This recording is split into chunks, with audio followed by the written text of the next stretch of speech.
Ang Biblia ay isa sa pinakamaimpluwensyang aklat sa kasaysayan ng mundo. Ito ay hindi lamang isang koleksyon ng mga kwento, batas at propesya, kundi isang gabay sa espiritual na buhay ng milyon-milyong tao sa buong mundo. Sa loob ng maraming siglo, ang Biblia ay pinag-aaralan, binibigyang kahulugan at ginagamit bilang batayan ng pananampalataya. Ngunit sa kabila ng pagiging tanyag nito, marami pa ring mga lihim at kamangha-manghang kwento na hindi napapansin. Sa kumpletong kwento ng Biblia, ating susuriin ang bawat yugto ng kasaysayan nito mula sa paglikha ng mundo hanggang sa mga hula sa aklat ng pahayag. Maaari mong panoorin ang buong video na tumatalakay sa kumpletong kwento ng Biblia dito. Sa simula ng kwento, inilalarawan ang paglikha ng Diyos kung paano niya hinubog ang langit at lupa at nilikha sina Adan at Eva ayon sa kanyang imahe. Sa Genesis 1, makikita natin kung paano nilikha ng Diyos ang mundo sa loob ng 6 na araw at sa ika-7 araw, siya ay nagpahinga. Ang bawat bahagi ng paglikha ay may layunin, mula sa liwanag at kadiliman, sa mga halaman at hayop, hanggang sa tao na kanyang hinirang upang pamahalaan ang kanyang nilikha. Ngunit hindi nagtagal, nagkaroon ng pagbagsak ng tao kung saan sina Adan at Eva ay nagkasala sa hardin ng Eden.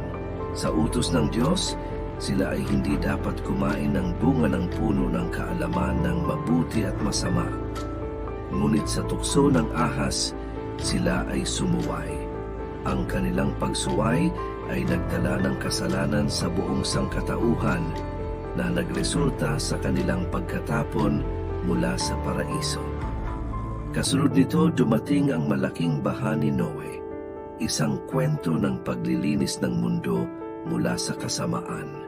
Sa panahong iyon, ang kasamaan ng tao ay lumaganap, kaya't nagpasya ang Diyos na lipulin ang mundo sa pamamagitan ng baha. Ngunit dahil sa katapatan ni Noe, siya at ang kanyang pamilya ay iniligtas sa pamamagitan ng isang arko. Matapos ang baha, nangako ang Diyos na hindi na muling lilipulin ang mundo sa ganitong paraan. At bilang tanda ng kanyang pangako, ipinakita niya ang bahaghari. Ang Diyos ay nangako kay Abraham na siya ang magiging ama ng isang dakilang bansa na magpapakilala sa Mesyas sa mundo. Sa kabila ng kanyang katandaan, ipinangako ng Diyos na magkakaroon siya ng anak na magiging simula ng isang dakilang lahi. Ang kanyang pananampalataya ay naging halimbawa ng pagtitiwala sa Diyos, at ang kanyang kwento ay patuloy na nagbibigay inspirasyon sa mga mananampalataya. Ang kwento ay nagpapatuloy sa pagtakas ng mga Israelita mula sa Ehipto sa ilalim ng pamumuno ni Moises. Sa loob ng maraming taon, ang mga Israelita ay naging alipin sa Ehipto, ngunit sa pamamagitan ng 10 salot at ang paghahati ng dagat na pula, sila ay nakalaya. Dumaan sila sa panahon ng mga hukom kung saan sina Gideon, Samson at Samuel ay nagbigay ng gabay sa mga Israelita. Sa panahon ng mga hari, sina Saul, David at Solomon ay namuno sa Israel. Bawat isa ay may tagumpay at pagkakamali. Si David, na kilala bilang isang pastol, ay naging isa sa pinakadakilang hari ng Israel. Sa kabila ng kanyang mga pagkakamali, siya ay nanatiling tapat sa Diyos. Si Solomon naman ay kilala sa kanyang karunungan at sa pagtatayo ng unang templo sa Jerusalem. Dahil sa patuloy na pagsuway ng mga tao, sila ay nabihag sa Babylonia bilang anyo ng banal na kaparusahan.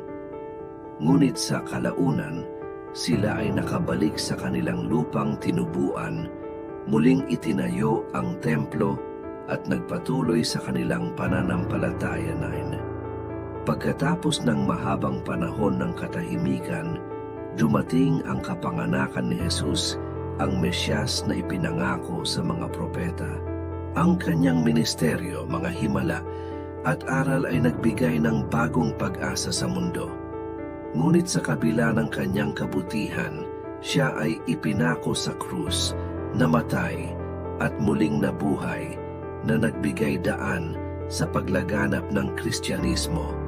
Matapos ang muling pagkabuhay ni Jesus, ang kanyang mga alagad ay nagpatuloy sa pagpapalaganap ng kanyang aral.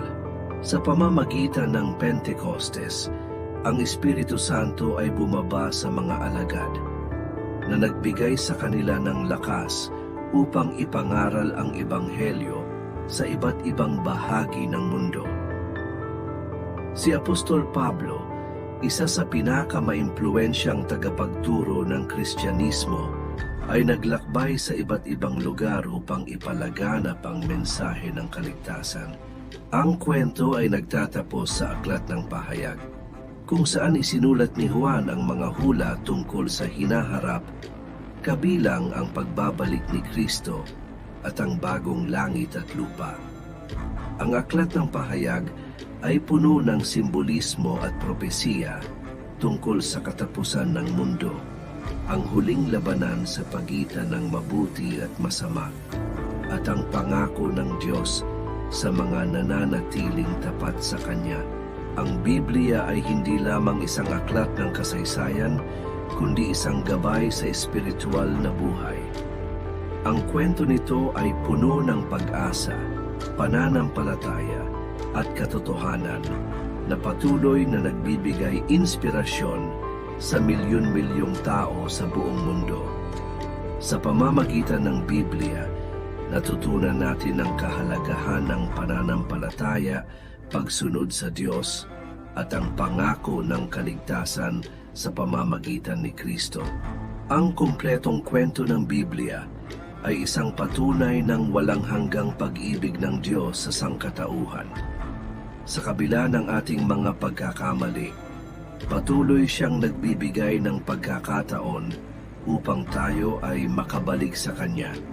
Kaya't habang may pagkakataon, lumapit sa Diyos, tanggapin ang Kanyang pag-ibig at mamuhay ng may pananampalataya